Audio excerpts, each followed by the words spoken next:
For our last couple of classes, so today and next Tuesday, and that will be it, we're going to be looking at biblical textual criticism. In other words, we're going to be looking at how do we know that the Bible we have today is the same one that was written, 2,000 plus years ago. Has the Bible, as a lot of, skeptic types claim, been changed and copied and, corrupted over time so that, as some of them will claim, there's no way of knowing if anything we read is still correct. So biblical textual criticism itself is the art and the science, and it really is both art and science, of comparing variant readings in biblical manuscripts. In other words, comparing biblical manuscripts where they're different, where one manuscript might have something one way and one manuscript might have it a different way. We call it a variant. So in textual criticism, it's the art and science of comparing those variant readings with the goal of restoring the original. If you compare enough, the hope is that you can figure out what the original said. Now, the word criticism here sounds bad, but it's being used in an academic sense, where it basically means evaluation and analysis. We are analyzing the manuscripts, analyzing the text, hence biblical textual criticism. And, you can do this with all sorts of manuscripts. It's not just the Bible. There's just general textual criticism. So here we're applying it to the Bible. So criticism here refers to evaluation and analysis. It's not about finding fault. It's not about saying the Bible's bad. It's just analyzing manuscripts to try to recover what the original was. And this is critical. It really is absolutely essential for two big reasons. For one thing, as we mentioned last time, none of the original manuscripts, what are called the autographs, the actual original manuscripts that, were written by Paul and, Luke and all the rest of them, none of those are extant. None of those, as far as we know, still survive, unless we look up somewhere and find it. But even then, I don't know how we'd be able to tell it was the original. But, all the manuscripts we have are too late to be the original. So far as we know, none of the originals are extant. And the copies that we do have, those thousands and thousands of manuscripts I talked about last time, and we looked at some of the pictures, all of them have variants. There are no two manuscripts, handwritten documents of the Bible that are identical. So we don't have the originals. All the ones we do have, they have at least some errors in them somewhere. So with textual criticism, we hope to be able to compare these thousands of manuscripts to figure out the wording of the original. And of course, as I said, this is something you can do with any ancient text, but it's especially important for Christians in the Bible because the Christian faith makes exclusive truth claims. We claim things, certain things are true, other things are false. That if these things are true, it means that Christianity is the one true religion. If they're not true, it means that Christianity is false. There's really no in between. It's either true or it's false. And we really rest most of that on what we read in the Bible. So these truth claims that we make depend on the accuracy of the Bible. If the Bible that we have today is not accurate, if it's not the original, then the claims that we make of the truth of Christianity are going to be compromised. So if the Bible really has been corrupted over the centuries, as again a lot of these skeptics will claim, then Christianity is on very, very shaky ground. So it's highly important to us that we get our Bible to be as close to the original as it can be, down to the smallest detail. Now, virtually every Christian scholar out there is going to agree that biblical textual criticism is important and it's necessary. But it really has been a dividing line between conservatives and liberals for over 200 years. And again, remember, I'm talking theological conservatives and liberals, not political, though there's a lot of overlap.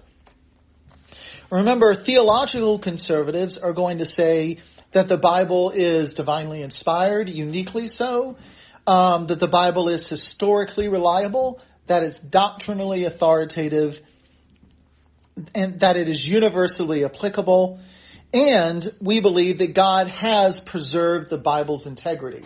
Not that in God has preserved it completely with 100% accuracy. We know that's not the case. But we do believe that it has been overall preserved. That the Bible we have today is not, some very distant relative of the original. So that's the conservative position. The liberal position is going to be that the Bible's not divinely inspired. It may have some accurate history, but it has a lot of mythology. It's not necessarily authoritative when it comes to doctrine. It may have moral wisdom, but it also has a lot of out-of-date ideas. And the theological liberals are going to claim that the Bible has been so corrupted over time that it's completely unreliable anyway. Usually if a conservative claims something like biblical inerrancy, the liberal will respond with, even if the original was inerrant, what we have today is so different that we can't claim any authority for it whatsoever. Sounds like our world today, doesn't it? Yeah, pretty much. So that's the dividing line, that both sides agree that there has been some corruption, what we have today may not be exactly the original, but we disagree over the extent of it. And we disagree over whether the original is recoverable. A liberal is going to say, we're so far off now, there's no way to know what it's originally said. A conservative will disagree with that.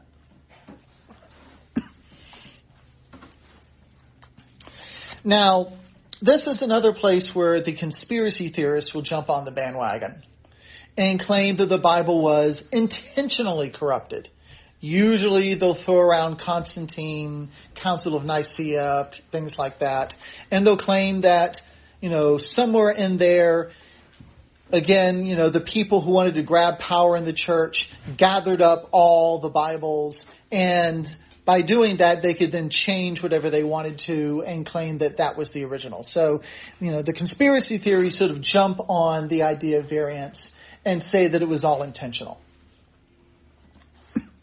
Probably the best known proponent of that viewpoint nowadays would be Dan Brown, Da Vinci Code,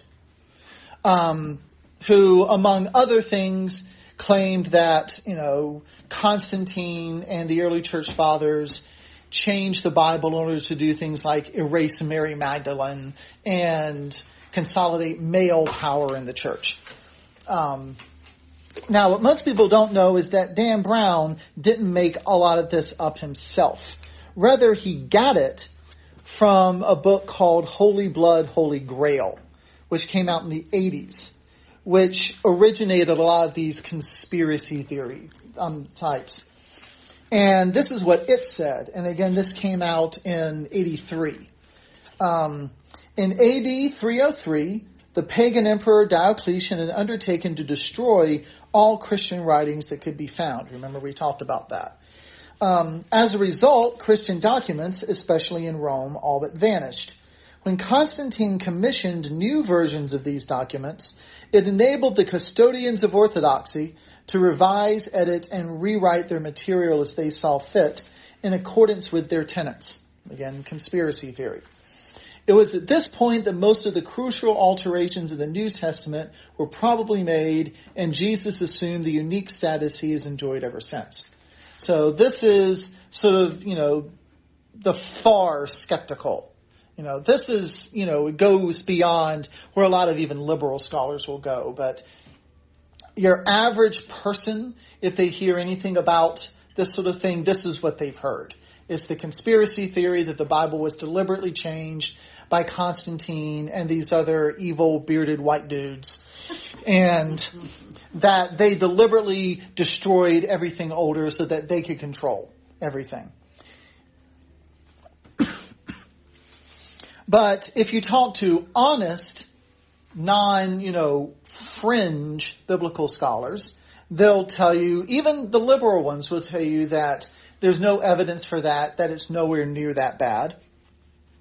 But the major issue here is how significant these variants are. Because not all variants are equal. Some are very important, some are completely insignificant. So the question is how significant these variants are, and do any of them actually impact any major Christian doctrine? You can have all sorts of errors crop up, but if none of them really are in an important spot or make an important change, then it doesn't really matter.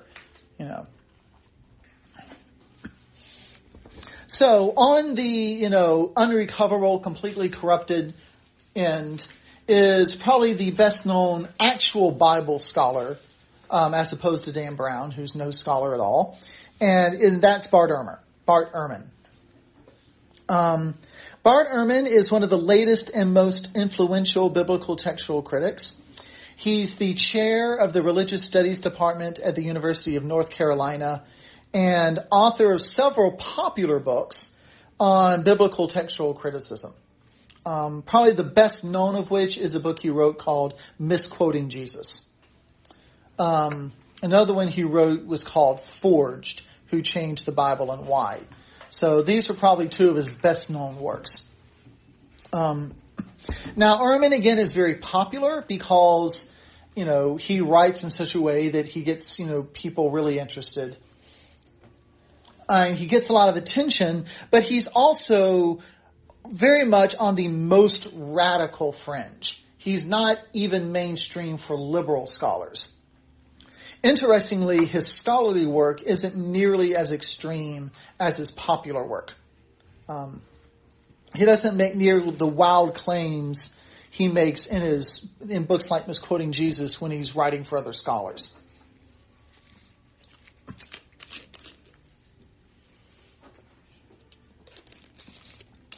And again, Ehrman is one of the ones that maintains that the Bible has been so corrupted by being copied and copied and copied over time as to be completely unreliable. Basically, there's no way of knowing if anything we have is what was originally written. That's more or less his popular stance. And that's gotten him a lot of attention, popular attention. It's gotten him a lot of money. He makes a lot of money from his books. He makes a lot of money by going around and giving talks and the like. And just gets him a lot of attention. Is he atheist? I actually go through his story. Nowadays, he calls himself a, quote, happy agnostic.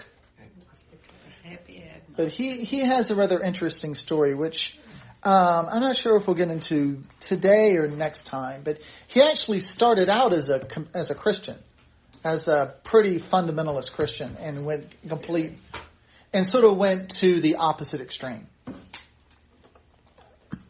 So, Ehrman says that the lack of original manuscripts, the fact that we don't have the originals, make it impossible to recover the original wording, that there's just too many errors, too many mistakes. And, the reason we have errors to begin with is because up until the invention of the printing press, any document, whether it be the Bible or anything, could only be copied by manually sitting down and writing it out. And you had scribes for that. Monks would spend basically their entire lives doing that. So you had copies being made both by amateurs and by professional scribes. So obviously, the amateurs probably aren't going to do as good a job as the professionals.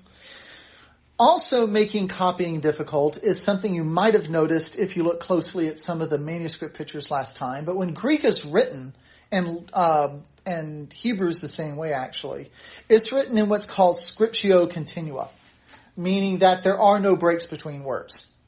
It's all just one continuous line. So there's no spaces between words. There's no punctuation marks. There's no paragraph divisions. So, of course, this is going to make errors a lot more likely.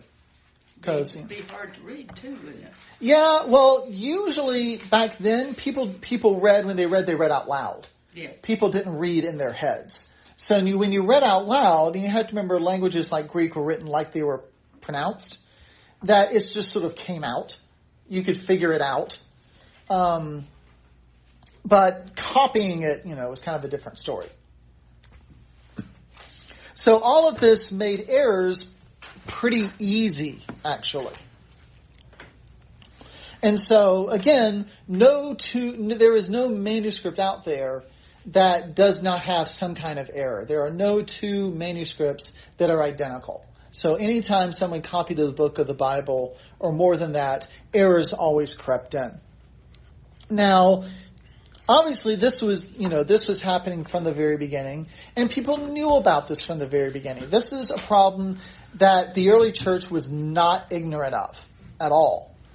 In fact, a lot of passages in the Bible or passages in the writings of the early church fathers actually contain warnings to scribes to be careful when copying them. And a lot of times, there'd be a curse added if you screwed up in copying the book.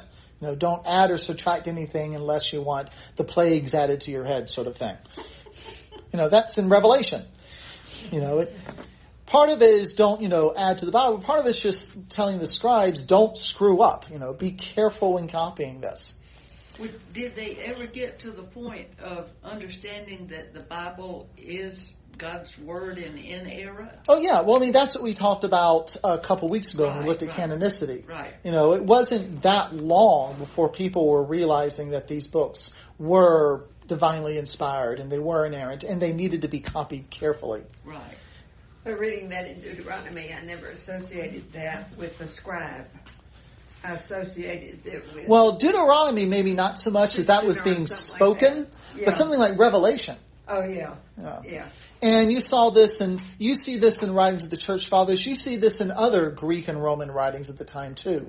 A lot of times there'll be, warnings to copy carefully, and they'll, have curses for anyone who makes careless errors and things like that.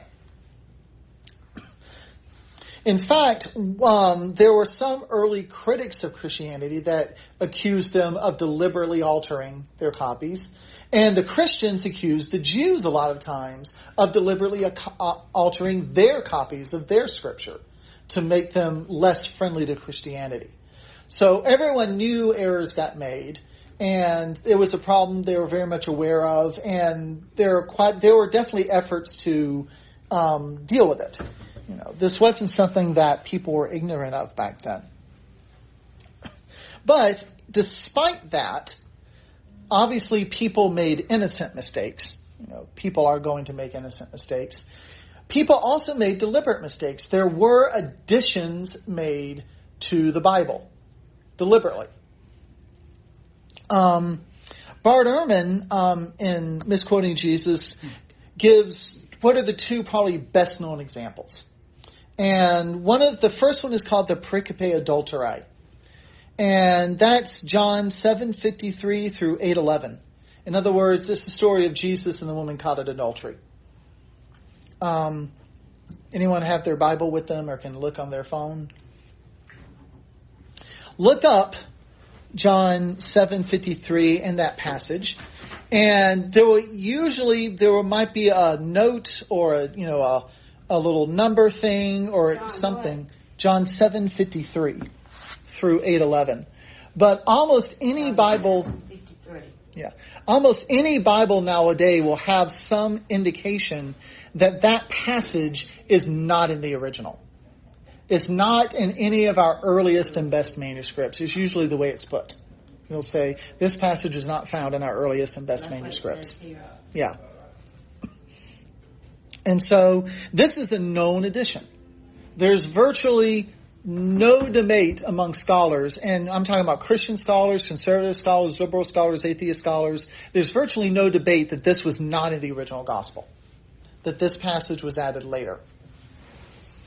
And again, a lot of Bibles nowadays will even have it like set off. It might, some of them even put it like in the margins or something. Almost none of them will omit it completely because people pitch a fit if they think you're removing stuff from the Bible. But it's a known addition. And the other big addition that Ehrman offers an example of is what's known as the long ending of Mark. So if you look at the end of Mark, starting in Mark 16:9, and go on from there. Mark 16:9. Again, virtually every Bible will have some note, some indication that says that verses 9 through 20 are not in the earliest and best manuscripts. So this is what's known as the long ending of Mark. And again, it's almost universally accepted. There are a few holdouts, but it's almost universal acceptance that everything from verse 9 onwards is a later addition. And in fact, there are multiple variants of that. There's what's called the long ending, there's the short ending, there's a couple other variants to it as well. And no one is really sure if the original ending of Mark was lost or if it originally ended at verse 8. This is the passage, by the way, that has the infamous, they will take up snakes and drink poison and the like. So all those snake handlers out there are relying on a verse that wasn't there to begin with.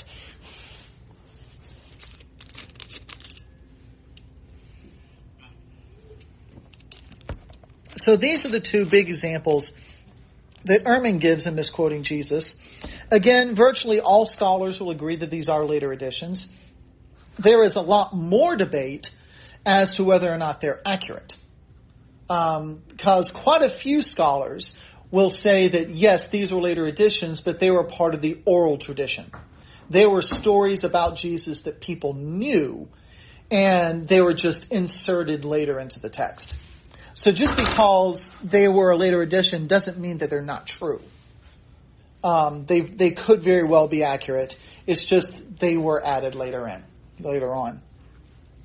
The only other sort of alternate option I've heard was given by one scholar who wrote a book called Jesus Through Middle Eastern Eyes. Very, very good book. Definitely recommend it. But he actually suggested that the story of the woman caught in adultery was originally there. But when early Christians made copies of the book of John, they might go to a professional scribe and say, copy this book for me, but leave out this section because I don't want to let my daughters thinking that it's okay to commit adultery sort of thing. So that's sort of his theory. That's not a common theory. But he is an expert on like Middle Eastern history and culture, so he's not just some rando, coming up with a wild idea.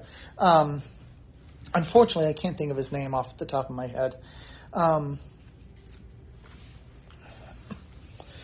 Ehrman also claims that the beginning and the end of the Gospel of John were later additions. The whole, in the beginning was the Word and all this sort of stuff. Though I think he's pretty well unique in that. That's not a common viewpoint among scholars. And largely that's because every manuscript of John we have, those verses are in there. So that's really just more Bart Ehrman showing his bias in that he doesn't want those verses there, because another one of his sort of big ideas is that the early church didn't see Jesus as divine, and that was added later. And of course, the beginning of the Gospel of John kind of blows that out of the water. So it fits his biases that the beginning of the Gospel of John would have been a later addition. So we know there are known additions. There are and other variants. The big question, of course, is, do they matter? Do any of these variants change, add, or subtract any major Christian doctrines? And again, Ehrman offers the following examples of places where he claims that variants have introduced new doctrines. The first one, which is his big one, is another one of these well-known editions. It's shorter than the others, but it's a fairly well-known edition. It's called the Johannine Comma, and it's 1 John 5, 7 through 8. Basically, it's most scholars are fairly certain that a scribe somewhere in the medieval period added the latter half of that passage. And the reason is because the latter half of that passage includes the phrase, and these three bear witness, the Father, the Son, and the Holy Spirit, and these three are one. And it's usually assumed that that was added in by a later scribe to just make a stronger case for the Trinity. And Ehrman's going to claim that there is no other evidence for the Trinity in the Bible, that it's only in the Johannine Comma, and it was added in later, 5th century or so or later, and that therefore the original church did not see Jesus as God. So that's his claim. Another problem he claims is what he calls Mark's angry Jesus. And this is Mark 1:41. And in Mark 1:41, Jesus is healing a leper. And almost every manuscript we have says that he had compassion for the leper. But Codex Bezae, which we talked about last time, it's the one that has like all the weird variants in it. It says that Jesus was angry when he healed the leper and not compassionate.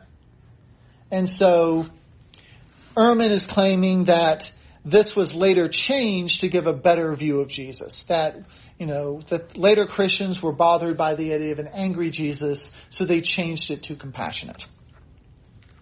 What would he have been angry about? Well, and that's the thing. The verse doesn't say. It says saying he feels compassion. It says he feels anger. And there's lots of legitimate things he could feel angry about. Maybe he's angry that someone has leprosy.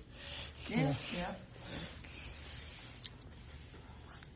But Ehrman says that an angry Jesus was a sinful Jesus, and so that was changed later on. But the man went out and began to talk about it, even though Jesus told him not to, right? Yeah, but that wasn't until after this. Oh, okay. The third example he gives of a change that introduces or changes a doctrine is what he calls Luke's imperturbable Jesus. And this is in Luke 22:39 through 46. So this is Jesus in the Garden of Gethsemane. And Ehrman claims that Luke's portrayal of Jesus was always cool, calm, and collected. Like he's super chill Jesus. Except in the Garden of Gethsemane when he's all bothered and he's sweating great drops of blood and all that. So Ehrman claims that the whole passage about Jesus sweating drops of blood and being really agitated in the Garden of Gethsemane is a later addition. Because he says it doesn't fit Luke's overall image of Jesus. And he also says that there are words used there like sweat and drops that you don't see elsewhere in Luke's gospel. So therefore, it wasn't written by Luke, it was a later addition. And Ehrman also claims that it disrupts the flow of the passage. Now, there are some early manuscripts that don't include this passage, but most scholars still believe that it's original. It's not an addition. So these are some of the big examples Ehrman gives where he claims that additions and changes have been made to change biblical doctrine, to give a different view of Jesus or the like. So he's claiming that the variants definitely do affect major Christian doctrines. And it's not just these. Ehrman claims that there are thousands of places where the New Testament was changed over time. And again, he'll claim that a lot of these are deliberate. And in fact, a fairly famous quote from misquoting Jesus as Ehrman says, that there are more variants in the New Testament manuscripts than there are actual words in the text. That's his claim. There are more variants in the manuscripts than there are words in the text. And technically that's true, but it's dependent on how variants are counted, and we'll talk about that in a bit. It's not nearly as bad as it seems.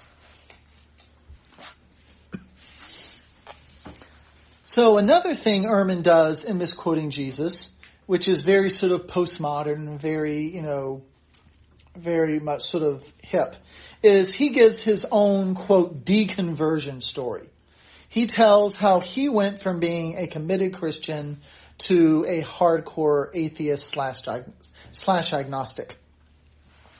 So, and he directly blames his study of biblical textual criticism for the change. So Ehrman became a Christian, I think, when he was a teenager.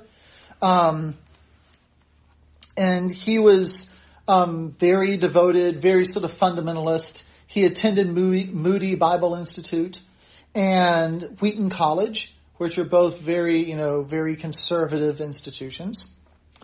And then he went on to study biblical textual criticism at Princeton under Bruce. When was this? What age person are we?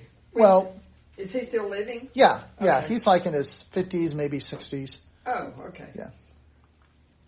So then he went to study biblical textual criticism under Bruce Metzger, which again is one of the great biblical scholars of the 20th century and very much a conservative. But Bruce Metzger is in no way a liberal biblical scholar. So while he was at Princeton, he wrote a paper for some professor, not Metzger, just one professor, where he was attempting to reconcile an apparent contradiction between the Gospel of Mark and the book of 1 Samuel. Basically, there's a point in Mark where Jesus talks about when David ate the showbread in the temple, and Jesus says that this happened in the time of of high priest so-and-so. But 1 Samuel says it was in the time of a different high priest. So this is the supposed contradiction. And this is actually a contradiction that's gotten a lot of attention. And there are good, resolutions for it. It's by no means unanswerable. But so Ehrman wrote this whole paper on it, trying to figure out how to reconcile it. And then when he got the paper back, there was a note from the professor that just said, well, maybe Mark made a mistake. And Ehrman credits that line for basically completely toppling his entire faith. That after that, he, just investigated more and more and found what he saw as more and more and more problems until he finally just couldn't take it anymore and left Christianity. And again, now he considers himself a, quote, happy agnostic. The devil got a hold of him. I thought of that earlier. Well, it's very much, he went... and this is part of the problem with the really sort of extreme fundamentalist type faith is it can be very brittle. That if you get one crack, it can shatter. And he basically went from being a fundamentalist, complete black and white on one side, to being complete black and white fundamentalist on the other side. We went from completely conservative Christian to completely radical skeptic. He didn't take a more rational view of it. He very much made an emotional response. But that's his story. That's where he's coming from.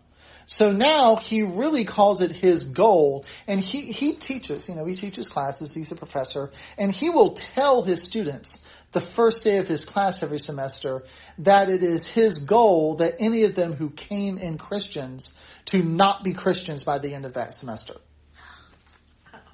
I think I would walk out then. I think I would too. Well, I'm sure a lot of, Christian college students take his class thinking that they can, argue him down or something. But, he's probably smarter than they are. So that's where he's coming from. And that's where, his books are coming from. The purpose of his popular books, and when I say popular, I mean, written for a general audience, not academics, are to destroy people's faith. Their whole point is to try to destroy people's faith by destroying their trust in the Bible more than anything else. How can he say the Bible is a very human book? Well, because he claims that it has loads and loads of mistakes. And that has been changed and changed and changed. So, misquoting Jesus... It's sad. Yeah. It is sad. So, but it's, a great, warning, against sending these people off to these schools without them having this firm foundation. Mm-hmm. Yeah. So, misquoting Jesus, and Ehrman offers this very radical, again, he's not in the mainstream in this, radical deconstructionist critique of inspiration, historical reliability, and doctrinal authority of the Bible. So the whole point of the book is to completely destroy the Bible. And it topped the New York Times bestseller list for most of 2006. So his works are very, very popular. So it is very important for Christians to take him seriously and be able to answer his claims. Because again, your typical atheist out there who likes to argue with Christians are almost always going to be huge Bart Ehrman fans. They've read his stuff, they know his stuff, and we need to be able to answer it. So, let's take a look at it. So, first of all, misquoting Jesus, and this is maybe somewhat petty, but it's interesting to note, it's a completely inaccurate title. Virtually none of the passages that Ehrman talks about as having been changed are actually from Jesus. Almost none of them are things that Jesus said. Furthermore, the subtitle of the book is the story behind who changed the Bible and why. Well, he never answers either of those either. He never tries to claim who changed it. He never tries to claim why they changed it. So the title alone is just there to be sensationalistic and to get people to buy the book. Also, Ehrman contradicts himself all the time in his books. He has lots of contradictions, and a lot of times those contradictions will weaken or even defeat his own arguments. And he's also very, very sensationalistic. He makes much wilder claims in his popular books than he does in his scholarly articles. Because he knows the scholars, they're going to come back at him. But, your typical average book reader is just going to take whatever he says as a given. So he has the tendency to create controversies where there are none. And there's really nothing new in his books. There's no supposed contradiction or change in the Bible that he talks about that has not already been dealt with many times over. So he is basically relying on the people who read his books to go no further than his book and to just take everything he says on faith. He likes himself, doesn't he? Oh, yeah. So let's look at his claims. Let's ask ourselves, is it a problem that we don't have the autographs, that we don't have the original manuscripts? Are there that many variants, and are they important? Now, even Ehrman admits, and he admits a lot of things in this book that he later tries to deny in other parts of the book or in other talks. But even he admits that the lack of original manuscripts is not a significant problem. Simply because we have so many manuscripts and we have quite a few that are very, very close to the originals. Again, we have, large portions of the New Testament that date from the 2nd century. So we have manuscripts that are really just a few generations, a few copies removed probably from the original. And so there would not have been much time for changes to have been worked in. And again, they're older than a lot of these conspiracy theories. So, these would not have been ones that, were changed later on to try to fit some group or another. And in fact, Ehrman's own mentor, Bruce Metzger, has stated that the large number of manuscripts we have more than make up for the lack of the originals. And he puts it this way.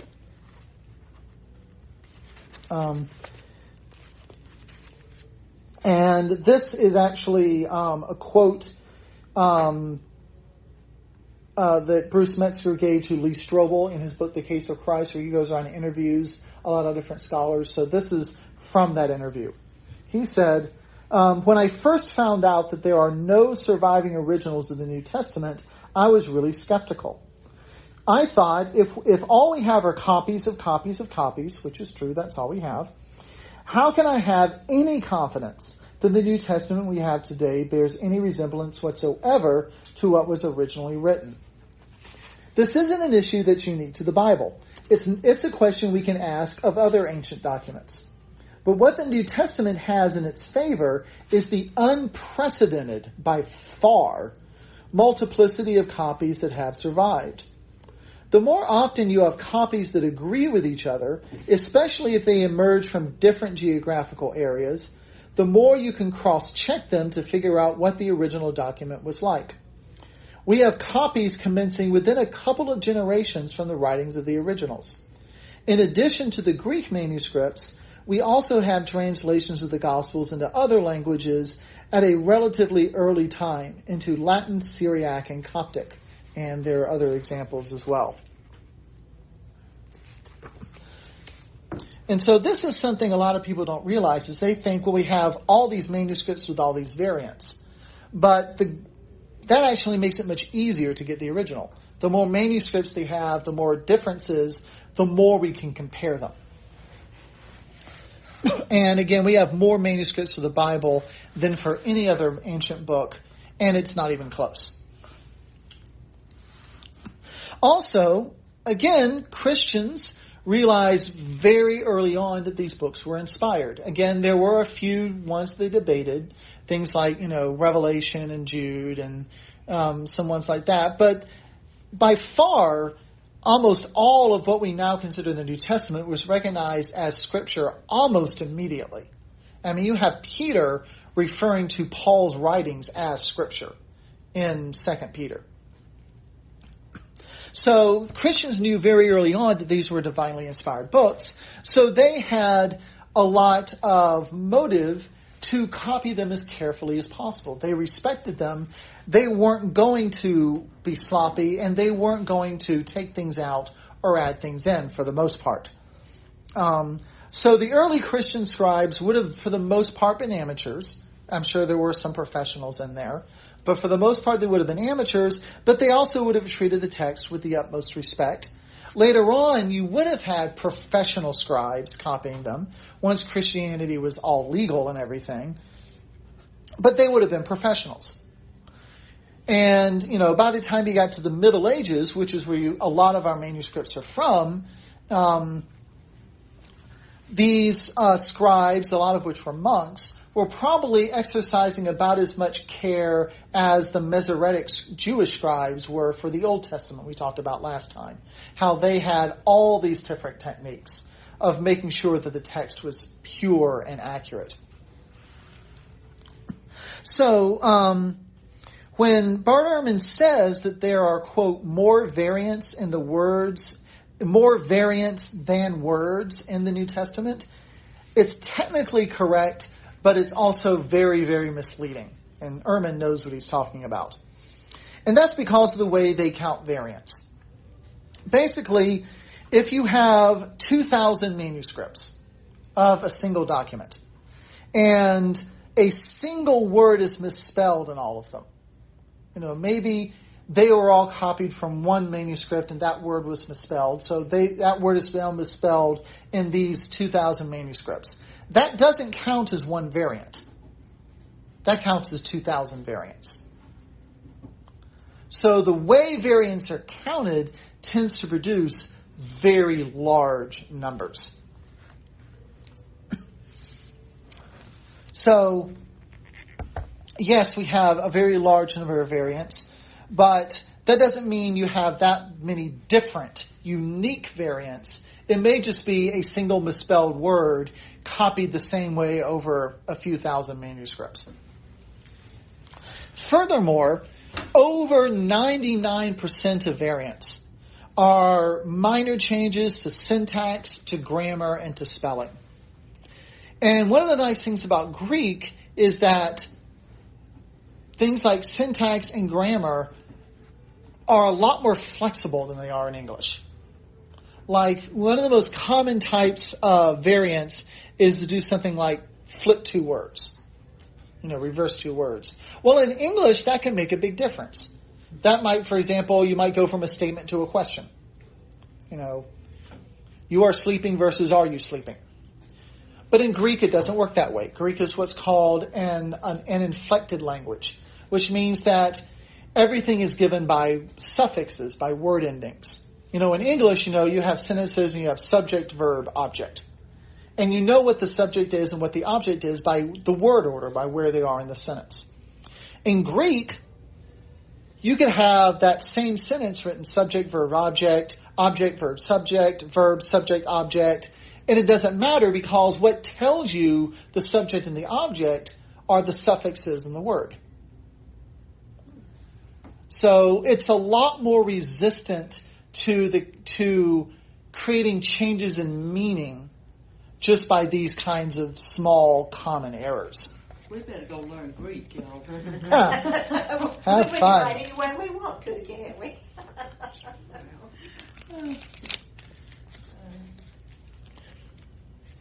Furthermore, again, the more manuscripts we have, the more variants we have. So the incredibly huge number of variants is partly just because we have such an incredibly huge number of manuscripts, which is a very good thing, because every manuscript we get makes it more likely we'll be able to figure out the original wording. So Bart Ehrman's nemesis, Daniel Wallace, one of the who's the head of the study at the Center for the Study of New Testament Manuscripts, the guy who goes around and finds all the lost manuscripts and takes pictures of them and all that we were talking about last time. Mm-hmm. Again, he claims, and again, he is a very, very well-respected Greek and biblical manuscript scholar. He says that more than 99% of variants are insignificant. And in fact, most of them you won't even see when it's translated into English. I mean, the English translation would be the same no matter what. Somebody ought to listen to him then, right? Yeah, well, plenty of people do. And he will also tell you that none of them affect any basic Christian doctrine. Which, by the way, is something that Bart Ehrman will admit if you press him on it. In fact, misquoting Jesus originally had like a sort of Q&A with Ehrman at the end of it. And in that Q&A, he stated that no major Christian doctrine was in danger from any of these variants.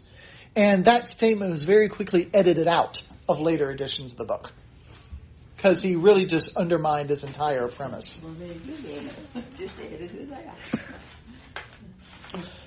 So another thing that Ehrman does is he completely ignores the writings of the church fathers.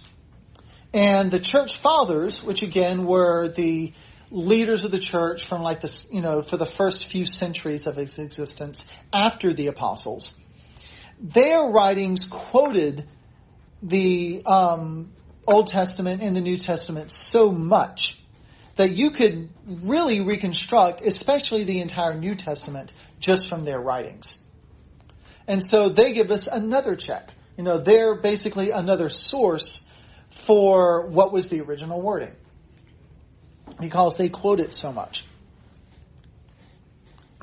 Furthermore, there were other early Christian scholars who also practiced textual criticism, and they were working to try to recover and preserve original wordings as well. So this isn't a completely modern thing. Next time we'll look at the history of textual criticism, and it is mainly modern, but again, it is not something that the early Christians were completely ignorant about either. Any other questions? All right, so let's take a closer look now. Let's actually go through and debunk some of Ehrman's claims. So first of all, the pericope adulteri, the story of the woman caught in adultery. Again, yes, virtually every biblical scholar would agree that this is a later addition to the text.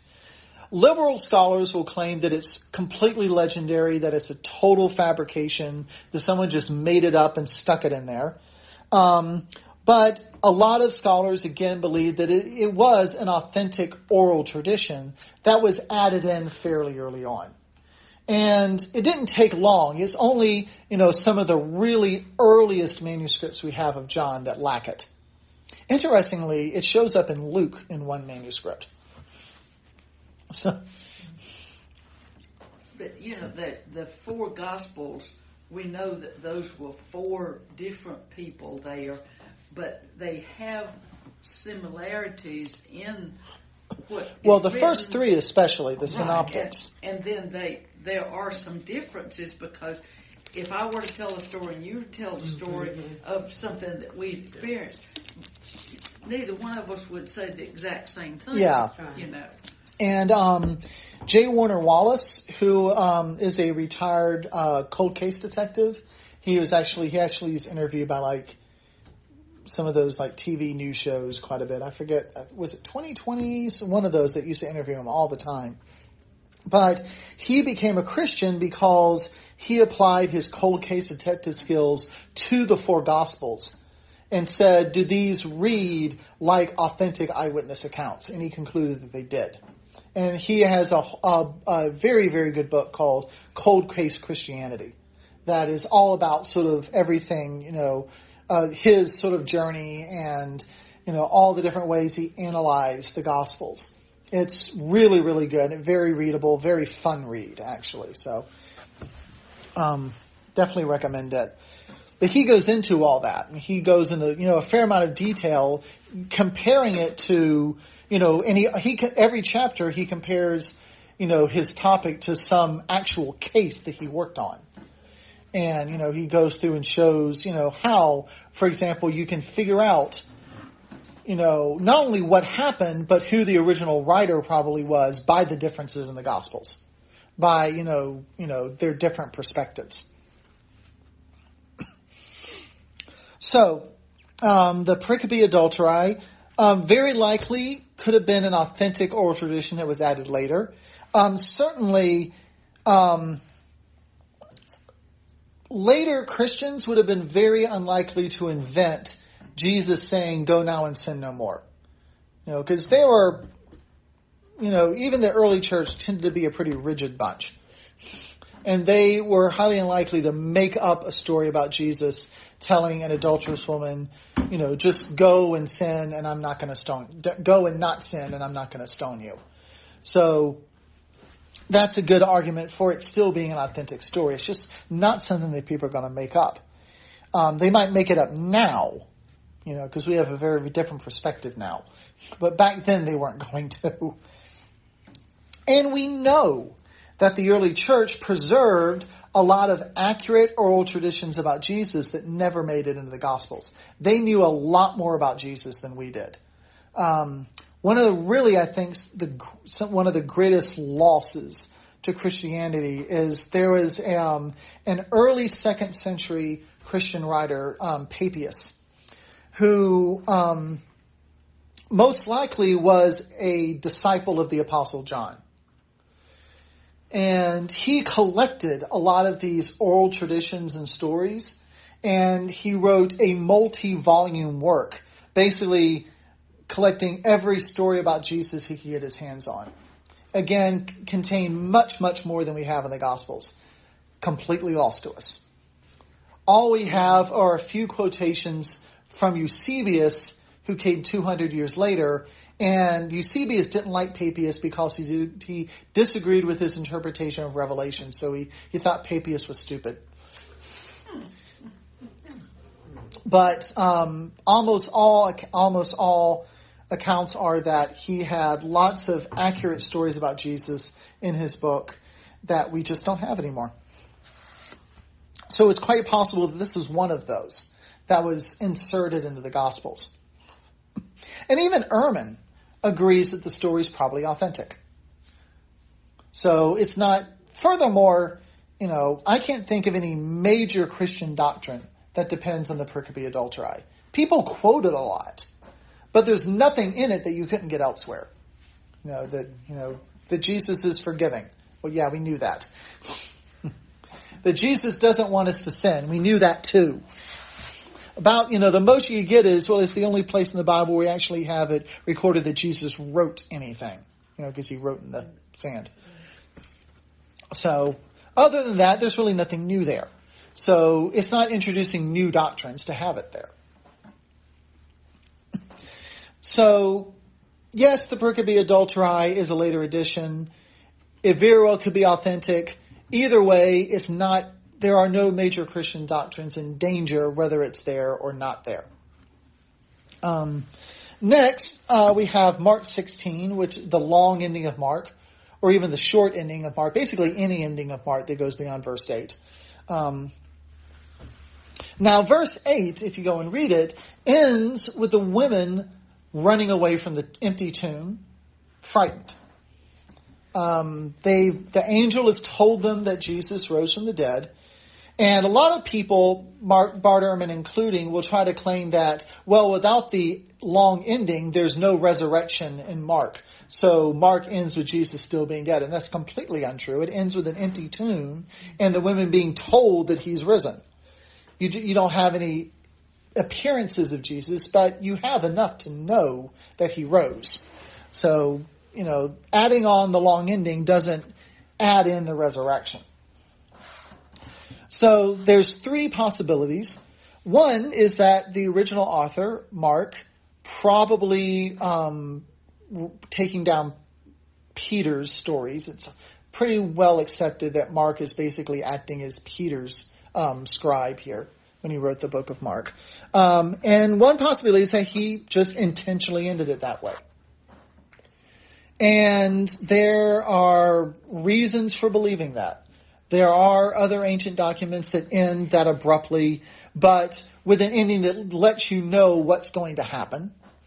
Another theory that's been proposed, and I find that to be kind of odd, but there are scholars who take it seriously, is that Mark's ending there was intended that whoever was reading the book, because almost certainly Mark was intended to be read aloud, and it was probably originally oral tradition that was written down. It was still intended to be read aloud.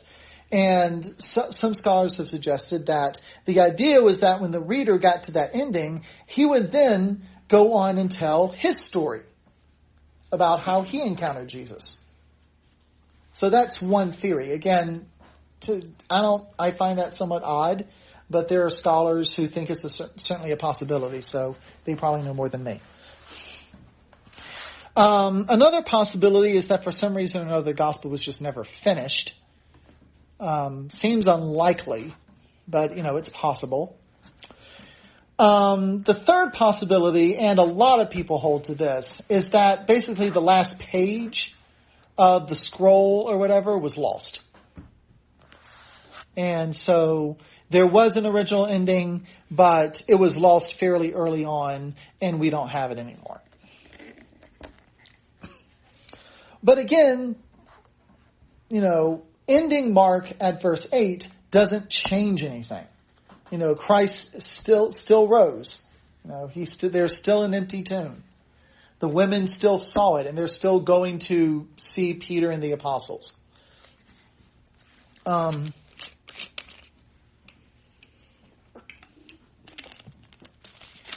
Adding in the long ending doesn't really cause many problems either, unless you're in like one of those snake handling churches. One of those what? Those snake handling churches. Because the long ending of Mark contains the passage of they will pick up snakes and drink poison. But anyone who reads that with an ounce of sense knows that Jesus isn't telling you to go and pick up snakes. Right.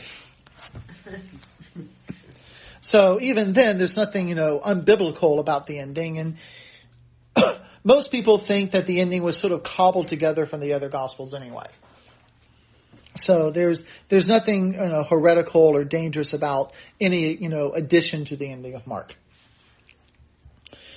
So that's the long ending of Mark. Yes, it's a later edition. No, it doesn't cause any problems. It doesn't affect any major Christian doctrine. Then we have the Johannine comma, that passage on the Trinity, which again, Ehrman will claim is the only passage in the Bible defending the Trinity. And without that, there simply is there is no Trinity in the Bible, which I think we all know is completely untrue. Well, it's in Genesis.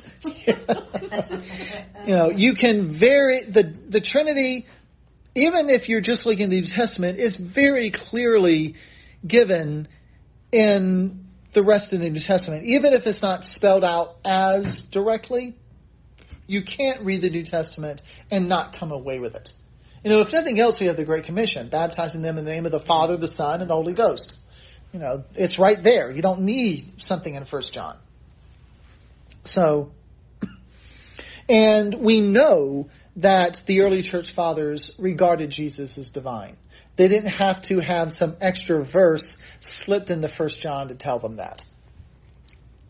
So again, the fact that we have this, basically sentence fragment in 1 John that was added later doesn't affect anything either. Next we have the angry Jesus from the Codex Bezae. As I already said, the Codex Bezae already known for a lot of weird, unique readings. So most people aren't going to look at the Codex Bezae and say that's the original, because it's already considered to be fairly strange. But even if the original was angry, it doesn't hurt anything. Jesus could be angry and not sin. We know that. We see that other places. Also, there's lots of reasons Jesus could be angry. Jesus could be angry at the fact that this man has leprosy and just angry that these things happen. He was angry at how other people had treated him because he had leprosy. There's lots of reasons Jesus could be legitimately and non-sinfully angry in this passage. And, there are plenty of other places in the book of Mark and the rest of the Gospels where Jesus shows compassion. So changing the word compassion to the word angry in this verse doesn't lose Jesus' compassionate nature. Well, I read that verse a while ago out of the English Standard Bible, and the word was pity, rather than compassion or anger. So, it still conveys the fact that Jesus cared about that man with his disease. Yeah, I think, the passage is clear on that no matter what. So again, Ehrman's really, really trying to make a mountain out of a molehill here, which he's trying to do with all of these. He's taking these small things and blowing them way out of proportion. Finally, we have his imperturbable Jesus in Luke. This idea that, Jesus, that Luke would never have shown Jesus as being that disturbed and that anxious in the garden.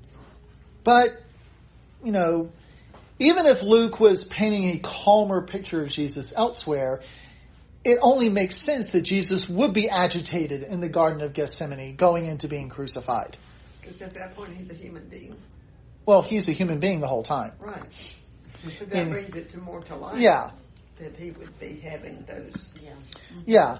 So this is a very unique time in his life. He's not going to behave here exactly like he might behave just every day. He's experiencing very strong, very unprecedented emotions. It would be unusual if he didn't seem agitated. As to the passage disrupting the flow, almost certainly Luke was more interested in conveying the truth than in trying to be clever in his writing. Also, there's a possibility that the passage, because Luke, of course, is working from eyewitness accounts. He's working from oral accounts he's collected from people. And it's quite possible that the original oral account was structured in some way.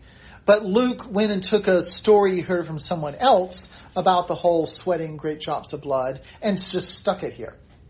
He inserted it in the middle of someone else's account because he's like, well, I have someone else tell me this happened, so I need to record that in here as well.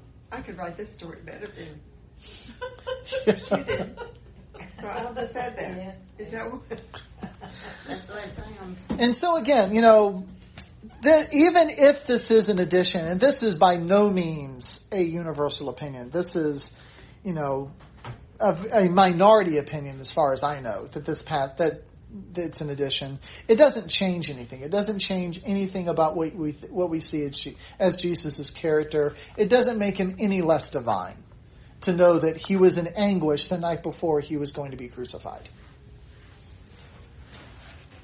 I mean, if some of us knew that was going to be our death, we wouldn't be jumping up and down for joy. No.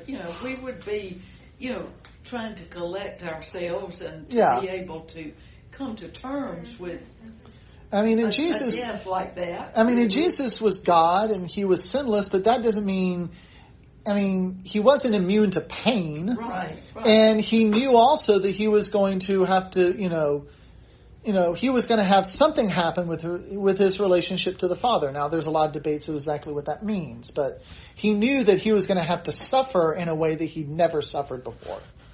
And so, he's going to be in anguish, and he's going to be, in a lot of, well, don't you think that part of his anguish was the fact, too, that his disciples just didn't didn't get it. Understand exactly what was going on with him, because when he went back after his prayer, they were asleep. Yeah. Yeah. So there's nothing odd about this, and there's no reason to think this is some later addition, something that somebody made up, and it doesn't change anything we see about Jesus' character. So what can we say about Ehrman's case? Well, one thing to note, and this, again, may be sort of flippant, but it is something to think about. If Ehrman is correct that it's impossible to know the original text, well, then how does he know it's been changed? For one thing. Good thought. That's a good point.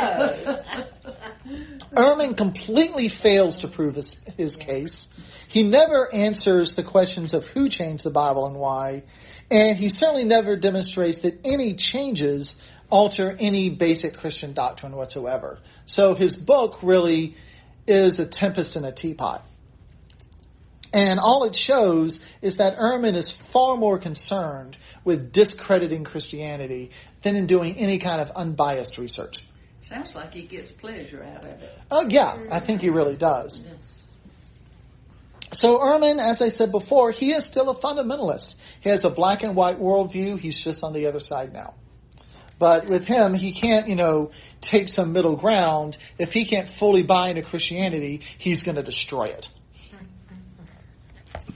Just to show how extreme he is. In a debate once, he was asked what it would take for him to be convinced about the accuracy of the Gospel of Mark. What would he have to be convinced that what we have of the Gospel of Mark fits what was originally written? And what Ehrman said is that he would only be satisfied with 10 whole manuscripts, all written within a week of the original and having no more than a 0.001% deviation. And the thing is, that's a completely unreasonable standard that no scholar applies to any ancient document. It would be impossible to apply that to any ancient document. So basically, if you were to apply this, you're throwing out everything we know about history. You're throwing out some perfectionists I know today. Yeah. I know people, they beat themselves up a lot of times trying to make sure that everything is right. Yeah. And, really don't like for anybody to catch an error whenever they make an error in things.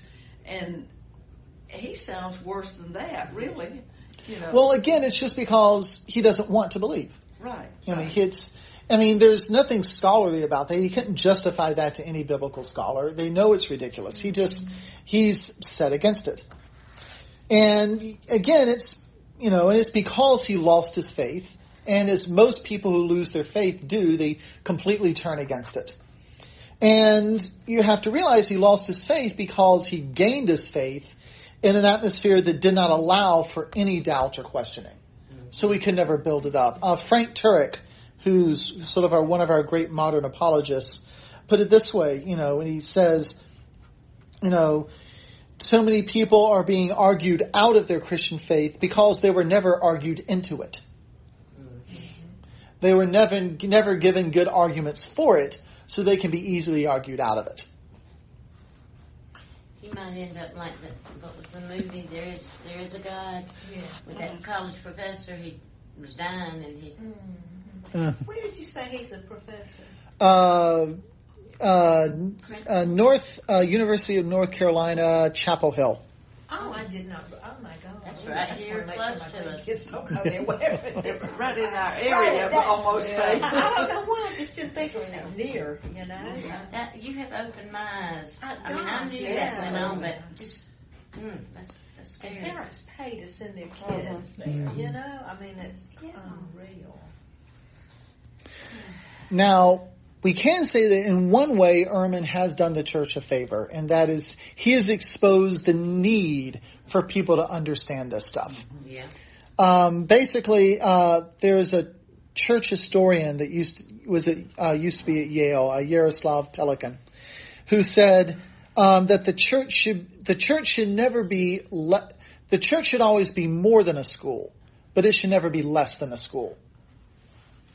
And someone like Ehrman really demonstrates that. The churches need to be about more than just telling Bible stories. They need to be, really instructing people in like these fundamental doctrines and this, fundamental knowledge that Christians need to have to fight what they're going to be, what the world is going to bombard them with.